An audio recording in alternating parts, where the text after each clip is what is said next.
Hi, this is Chris from Total Parts Plus, and today we have a 2014 Ford Ranger XL dual cab ute, stock reference number 4970.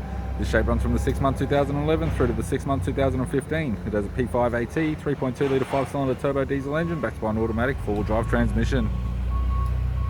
P5 AT, 3.2 litre 5-cylinder turbo diesel engine.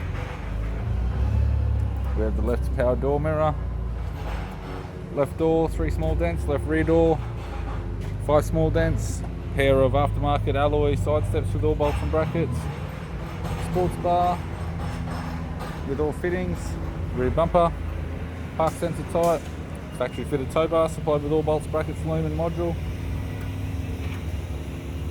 Right hand side steps sold as a pair with all bolts and brackets, alloy, aftermarket. Right rear door has 1 dent and a right power door mirror. We have the driver's side door trim. This vehicle is fitted with black cloth interior. Automatic type console, automatic gear shifter, heater controls, single stack CD player, display cluster, interior mirror, courtesy lamp, sunglass holder type, left hand sun visor, right hand sun visor, instrument cluster, and a tidy 4-spoke vinyl steering wheel with cruise and audio buttons. I'm Chris from Total Parts Plus, and I'd like to thank you for watching this video.